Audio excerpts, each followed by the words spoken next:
Alistair into Invoked Mate. We got no hand trap in sight, so we are going to fully cook up our turn 1 play. Makaba with Monstrosity. That is nuts. You sold me on Invoked Generaider. Yes. Invoked has found a new home. Adding back the Invoker. Monstrosity into Vala. Vala summon Mardell. Mardell is going to be searching for the field spell. Gila contributes a monster to Reborn from the grave. We are going to make a Leviathan, though, which will be able to non-target, suck up 3 cards on the field. Triple non-target suck. All right, all right. Boss stage being triggered. We could negate the Ash, and I do think we should. Yes, we should. Negate by discarding our own Invoker. Alrighty, alrighty. Maxi will be negated by the Called By. Now, will it be negated? It actually, the Leviathan can protect the Maxi if you're a Mad Lad. You could attach cards from any field or any graveyard. So if they target your Maxi, you would be wasting your effect, though, to suck it up. Har is going to be triggering the field spell to summon. Triple token. Har will be able to negate anything. This is where we find out if we're going to suck up our own Maxi. Well, cross out Designate, so now the suck up's not going to work. We're going to be holding on to that Call by the Grave instead. Banishing Maxi. Negate. And Har is going to be getting our triple token. Good that we used why did we use Maxi before Har had the ability to negate a card like Cross Out Designate? I feel like we shotgunned that Maxi for no reason. We should have waited. For the tokens at least. Now, Mayakashi return, grabbing the Hajun. Hajun can be negated by the Har. Har's going to force... Wow. You added a card. Har forces your opponent to send a monster from their hand or field to the grave. They only had the Hajun. Oh my Jesus. Banishing the Invoker. And we don't care. That's fine. Goodbye. Sure. Har, negate the Grass Mate. Absolute devastation. We haven't even used the Leviathan. Leviathan could suck up 3 cards non-targeting from either player's field or graveyard, and we don't even need it. Oh boy. That is insanity. We're gonna just do it? Okay. Suck up 3,000 attack. To battle we go. Just for the BM. Finish him. Haas, you know you're top tier. Thank you so much for bringing Mayakashi to the tournament. I really would have wished that you did not have to pair up against Generaider because I wanted you both to do well. I wanted you both in the top 32, top 16. Let's hop in another one. No hand trap for the Labyrinth player here. As we grab a Traptrix Trap Hold Nightmare. Sarah on summon is not going to activate, but we special summon the Arachna, which will trigger her effect to grab a Traptrix Hole. Traptrix Hole T will discard a Trap Hole to summon itself onto the field. That's a trap activation, triggering the Sarah to summon a Diane to reset the Traptrix Hole that we discarded. Now we got the Rafflesia, which could copy the effect of a whole trap from the deck. What's good, what's good? We're probably not going to chain Maxi to that because it's not really a special summon deck. Set 5 pass.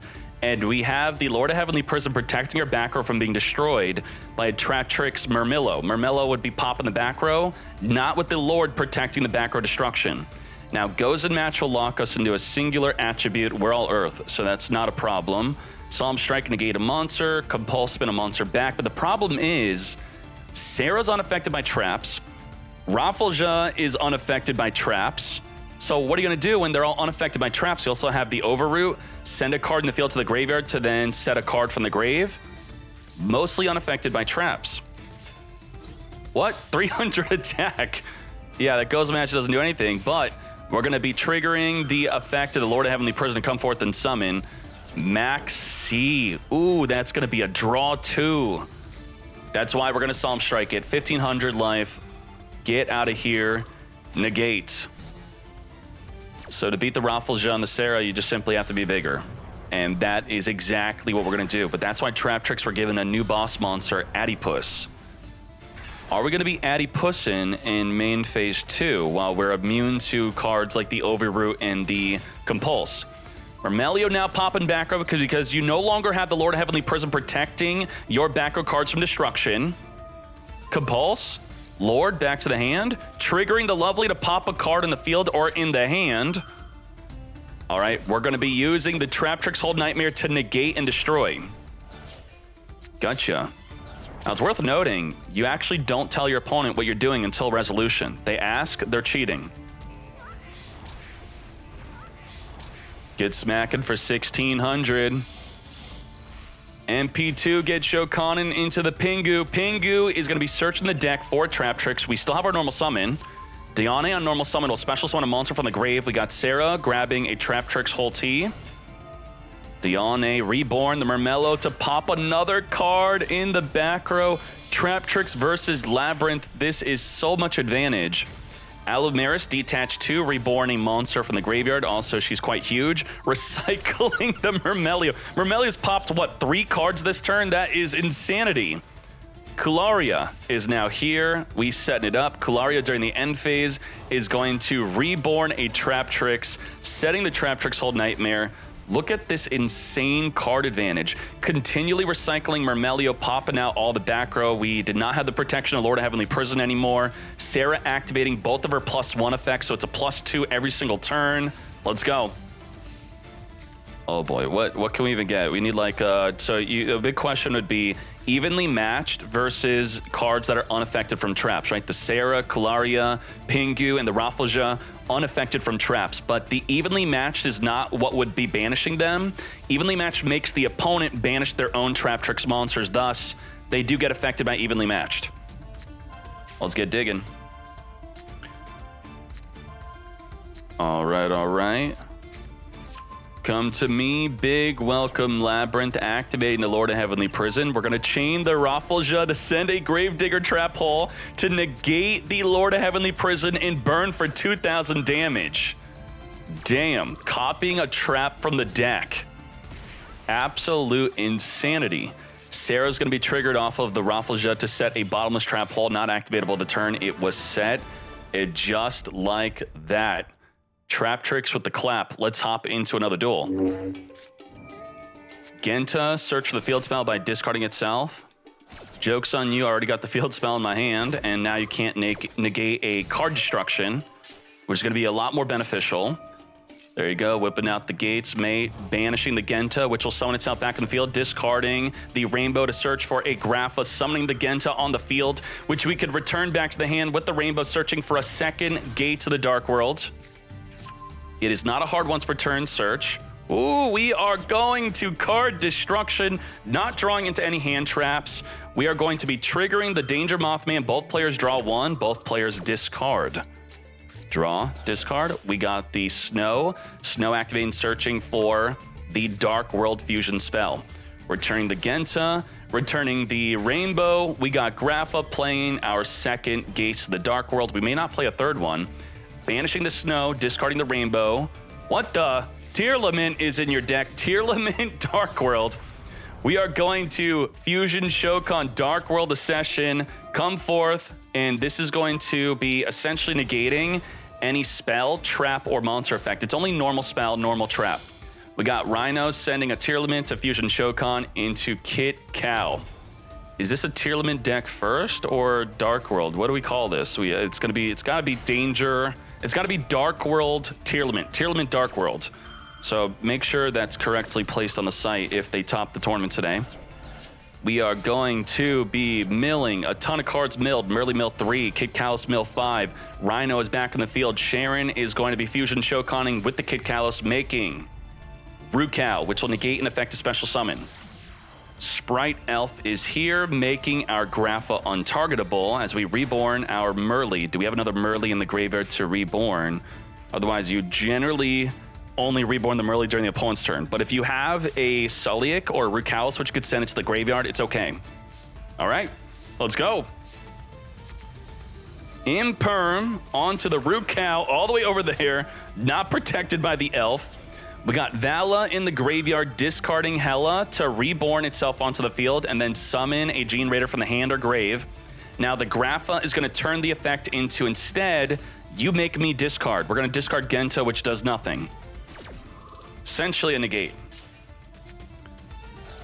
We are going to Lopter with the boss stage. Lopter is going to attribute itself to special summon from the deck, a Vala. Vala effect is going to reborn from the graveyard, but it's going to be negated by the Sulliek. Sending the negated Rukalos. Rukalos can now reborn and no longer be negated. Now, before the Rukalos is reborn, we are going to use an effect to special summon, which the Rukalos could have negated. Oh my. Very, very good. Very interesting. Mardell, and we got the Utgarda. Utgarda is going to be able to tribute 2 cards we control to banish a card in the field. But now the Rukalos is untargetable. What do? Mardell activating a search for another Generaider boss stage field spell. We're making the Earth Slicer. What are we slicing up? This states that you could detach any number of materials from this card, then target that many cards in the field, destroy them. Okay. If you destroy a monster by battle, you could attach that monster to this card as material. Okay. We are detaching right now, popping the elf, taking out the field spell, then battle phasing. Wouldn't it have been better to suck it up than main phase 2 pop? Well, I guess the field spell is boosting up the Rukalos, so okay, it's fair, fair. We got Zeus, 2 material Zeus. It perfectly worked out. And then the monstrosity, it's gone. This wasn't able to use more than only 2 level 9s. Some of the rank 9 exceeds line to use more than 2 rank level 9s. We're going to be special summoning because the opponent drew a card while we have the boss stage. That's going to special summon a Generaider boss. And then that summon is going to trigger the other effect of the boss stage to summon unlimited tokens as long as we have room to summon them. Token, token, token. The Har has the ability, if you breathe, it will negate by attributing 2 tokens. We got the Accession, which is going to be adding itself back to the hand by discarding the Snow. Snow activates searching for a Dark World Genta, which can be discarded to grab a field spell. Har is going to be activating its very special effect of your opponent was forced to send a monster they control or hand to the graveyard because they added a card to the hand.